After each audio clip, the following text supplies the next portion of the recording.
अस्सलाम वालेकुम dear students. तो आज के लेक्चर में हम फर्स्ट ईयर केमिस्ट्री के फर्स्ट चैप्टर यानी स्टाइक्योमेट्री को स्टार्ट करने जा रहे हैं। तो पहली चीज़ जो इसके बारे में मैं आप लोग को बताना चाहता हूं कि हम इस वर्ड को प्रोनाउंस किस तरह करें। यानी अक्सर लोग इसको स्टाइक्योमेट्री बोलते हैं, कोई स्टाइक्योमेट्री बोलता है। तो प्रोनाउंसिएशन के साथ हमारा इतना कोई काम नहीं है, लेकिन फिर भी अगर आप लोग इसको करेक्टली प्रोनाउंस करना चाहते हैं तो इसको आप लोग कैसे प्रोनाउंस करेंगे? स्टाइक्योमेट्री। तो इस तरह से आप लोग क्या कर सकते हैं, इसको प्रोनाउंस कर सकते हैं। अच्छा, अगर आप लोग स्टाइक्योमेट्री वर्ड को देखें तो ये it is the combination of two Greek words. यानी ये आप लोग के पास क्या है, कॉम्बिनेशन है ग्रीक वर्ड्स के, ग्रीक वर्ड। एक को आप लोग क्या कहते हैं, स्टेक्योन। एक को आप लोग क्या कहते हैं, स्टेक्योन। और दूसरे स्टेक्योन का मतलब क्या, स्टेक्योन का मतलब होता है एलिमेंट्स। स्टेक्योन का मतलब होता है एलिमेंट्स। और अगर आप लोग मेट्री को देखते हैं तो मेट्री का वर्ड मेट्रॉन से निकला, या सिंपल आप लोग इसको क्या कह सकते हैं, मेट्रा भी कह सकते हैं या मेट्री भी कह सकते हैं। इसका मतलब आप लोग के पास क्या होता है, मेजरमेंट होता है। इसका मतलब मेजरमेंट। तो मतलब क्या कि स्टाइक्योमेट्री हमारे पास वो ब्रांच ऑफ केमिस्ट्री है, वो क्वांटिटेटिव ब्रांच ऑफ केमिस्ट्री है, जिसमें आप लोग किस चीज़ के बारे में स्टडी करते हैं, relationship between reactant and product in a balance chemical equation. यानी आप लोग इसको किस तरह से डिफाइन कर सकते हैं कि इट इज़ अ क्वालिटेटिव, यानी the study of quantitative relationship, the study of quantitative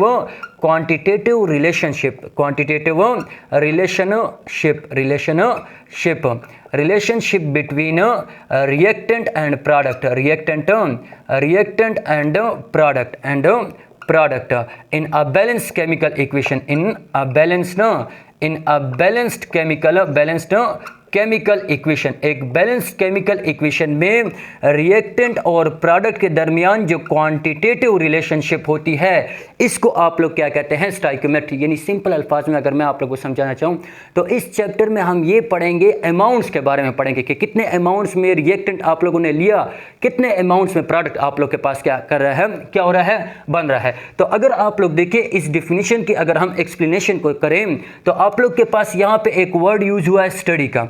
तो अगर आप लोग स्टडी के वर्ड को देखते हैं तो स्टडी का वर्ड जो होता है, इसके मीनिंग आप लोग के पास साइंस में क्या आ जाती है। अगर आप लोग स्टडी के वर्ड को देखें तो इसके मीनिंग आप लोग के पास आ जाती है कि एक कंपाउंड है आप लोग के पास केमिस्ट्री में, इस कंपाउंड का ओरिजिन क्या है। यानी एक कंपाउंड आप लोग के पास आया है, ये कहाँ से आया है, what is the origin of a compound. दूसरी बात स्टडी में आप लोग के पास क्या आ जाती है, nomenclature of a compound, nomenclature of a compound के एक कंपाउंड आप लोग के पास डिस्कवर हो गया है, अब आप इसको नाम किस तरह से देंगे। तीसरी बात जो आप लोग के पास आ जाती है वो कंपोजिशन की आ जाती है। किस चीज़ की आ जाती है, कंपोजिशन की। यानी एक कंपाउंड किस चीज़ से मिलकर बना है, कौन से एटम, कौन से एलिमेंट आप लोग के पास इसमें मौजूद है। और चौथी बात जो इसमें आ जाती है वो प्रॉपर्टीज़ की आ जाती है। वो किस चीज़ की, प्रॉपर्टीज़ की। अब प्रॉपर्टीज़ में फिजिकल प्रॉपर्टीज़ भी हो सकते हैं और केमिकल प्रॉपर्टीज़। यानी सिंपल अल्फाज में देखिए मैं आप लोग को क्या समझा रहा हूं कि स्टडी का मतलब यहाँ पे क्या होता है कि एक कंपाउंड का ओरिजिन क्या है, एक कंपाउंड आया कहाँ से है। दूसरी बात ये कि नोमेनक्लेचर, एक कंपाउंड आप लोग के पास डिस्कवर हो गया है, इस कंपाउंड को आप लोग नाम कैसे देंगे।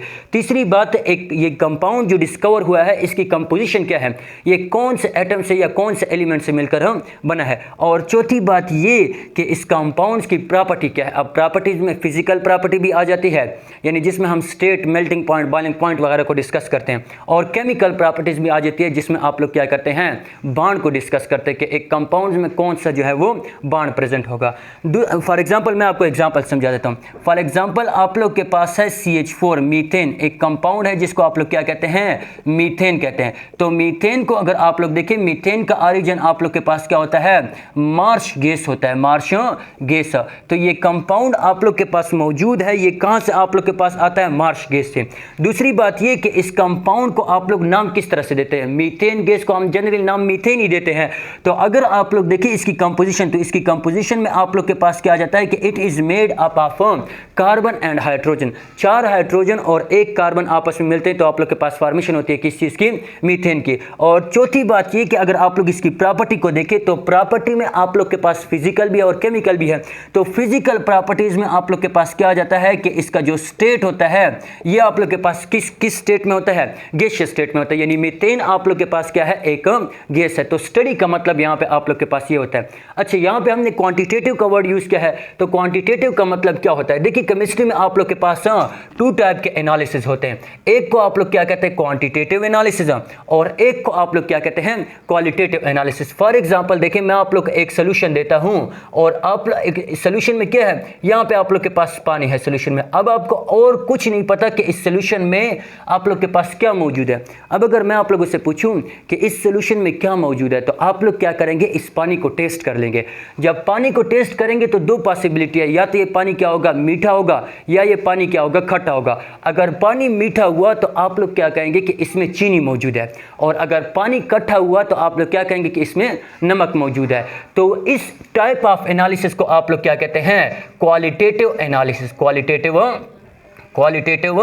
एनालिसिस, यानी क्वालिटेटिव एनालिसिस का मतलब क्या हो गया, क्वालिटेटिव एनालिसिस का मतलब ये हो गया कि what is present inside, what is present inside, अंदर एक चीज की क्या मौजूद है। तो इस टाइप ऑफ एनालिसिस को आप लोग क्या कहते हैं, क्वालिटेटिव एनालिसिस। अच्छा, अब अगर मैं आप लोगों से पूछूं कि ये पानी ज्यादा मीठा है या ये पानी क्या है, कम मीठा है, ये पानी ज्यादा खट्टा है या ये पानी क्या है, कम खट्टा है, तो आप लोग क्या कहते हैं, इसको फिर से टेस्ट कर लेते हैं। तो अगर आप लोग के पास चीनी ज्यादा हुई तो पानी ज्यादा मीठा होगा, और अगर पानी कम मीठा हुआ तो आप लोग क्या कहेंगे कि इसमें चीनी कम है। अगर पानी में नमक है, तो अगर आप लोगों ने पानी को पिया और वो पानी क्या हुआ, ज्यादा खट्टा था, तो आप लोग क्या कहेंगे कि इसमें नमक ज्यादा है, और अगर कम खट्टा था तो आप लोग क्या कहेंगे कि इसमें नमक कम है। तो इसका मतलब क्या हो गया, इसका मतलब आप लोग के पास आप लोग अमाउंट को रिप्रेजेंट कर रहे हैं, और वो टाइप ऑफ एनालिसिस जिसमें आप अमाउंट को रिप्रेजेंट करते हैं उसको आप लोग क्या कहते हैं, क्वांटिटेटिव एनालिसिस। Quantitative analysis. तो अगर आप लोग देखें तो स्टोइकियोमेट्री आप लोग के पास क्वांटिटेटिव केमिस्ट्री है। मतलब क्या कि इसमें आप लोग क्वांटिटी को रिप्रेजेंट करेंगे कि कितने अमाउंट में रिएक्टेंट, यानी वो सब्सटेंसेस जो आपस में रिएक्ट कर रही हैं, कितना अमाउंट में आप लोग के पास रिएक्टेंट रिएक्ट कर रहा है, और कितना अमाउंट आप लोग के पास प्रोडक्ट का बन रहा है। या फॉर एग्जांपल आप लोग को एक स्पेसिफिक अमाउंट में प्रोडक्ट चाहिए, तो इसके लिए मैं कितना रिएक्टेंट लूंगा, या आप लोगों ने ये रिएक्टेंट को लिया है और आप लोग इससे प्रोडक्ट बनाना चाहते हैं, तो इसके लिए हम कितना अमाउंट ऑफ रिएक्टेंट लेंगे ताकि हमारे पास इतने अमाउंट में प्रोडक्ट क्या हो जाए, बन जाए। तो इसको आप लोग क्या कहते हैं, क्वांटिटेटिव एनालिसिस। तीसरी बात जो हम यहां पे डिस्कस करेंगे वो आप लोग के पास क्या है, केमिकल इक्वेशन। वो आप लोग के पास क्या है, केमिकल इक्वेशन। अच्छा, केमिकल इक्वेशन का मतलब क्या है, केमिकल इक्वेशन का मतलब होता है the symbolic representation,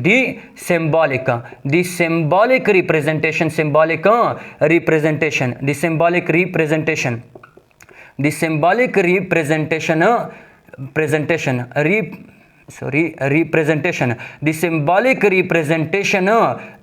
representation of a chemical reaction, जब एक केमिकल रिएक्शन को आप लोग क्या करते हैं, सिंबॉलिकली रिप्रेजेंट करते हैं, तो इसको आप लोग क्या कहते हैं, केमिकल इक्वेशन। फॉर एग्जांपल देखिए, अगर मैं आप लोगों से पूछूं कि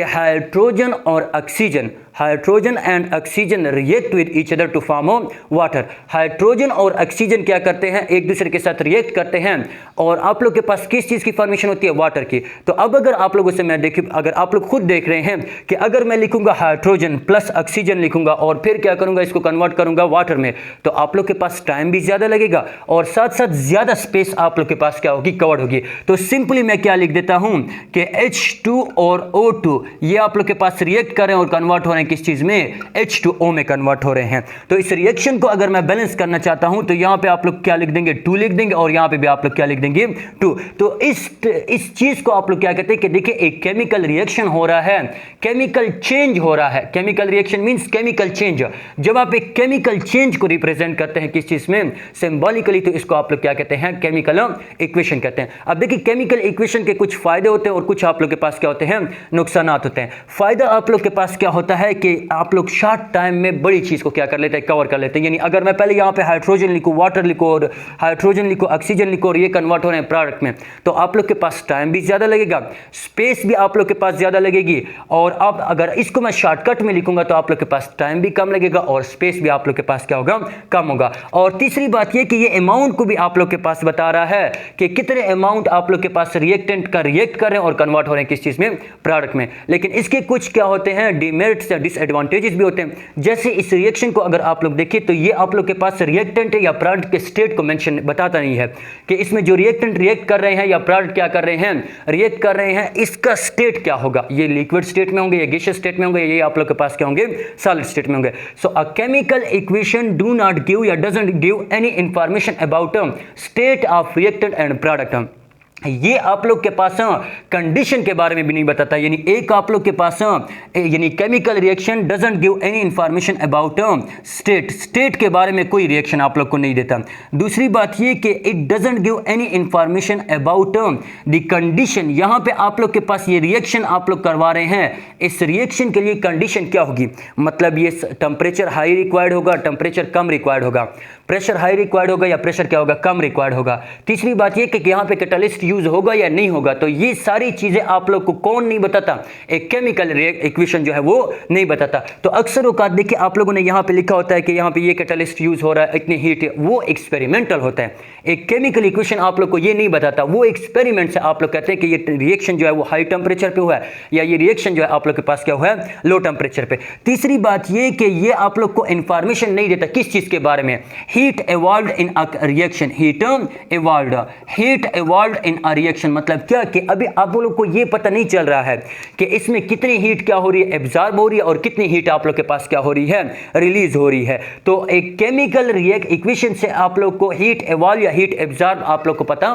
नहीं चलता। तो ये क्या होती है, इसकी कुछ डिमेरिट्स होती हैं, लेकिन मेरिट्स भी या एडवांटेजेस भी होती है। जिस तरह मैंने आपको बता दिया कि एक तो आप लोग के पास टाइम कम लगता है, एक आप लोग के पास स्पेस की कम यूज होता है और तीसरा आप लोग को ये पता चलता है कि कितने अमाउंट में रिएक्टेंट रिएक्ट कर रहे हैं और कन्वर्ट हो रहे हैं किस चीज में, प्रोडक्ट में। अच्छा, इसके बाद नेक्स्ट हम डिस्कस करेंगे किस चीज को, मेन मतलब इस लेक्चर को जो हमने स्टार्ट किया, इस चैप्टर को पहले मैं बहुत बेसिक चीजों के बारे में आप लोग को बताऊंगा और उसके बाद हम एमसीक्यूज पे जाएंगे और क्वेश्चन को क्या करेंगे, सॉल्व करेंगे। तो अब नेक्स्ट आने वाले लेक्चर में हम एटम्स के बारे में, मैटर्स के बारे में भी डिस्कस करेंगे कि मैटर्स आप लोग किसे कहते हैं, और दूसरी बात यह कि मैटर्स की कितनी बेसिक यूनिट्स आप लोग के पास मौजूद होती है। तो मुझे इजाजत दीजिए, अल्लाह हाफिज़।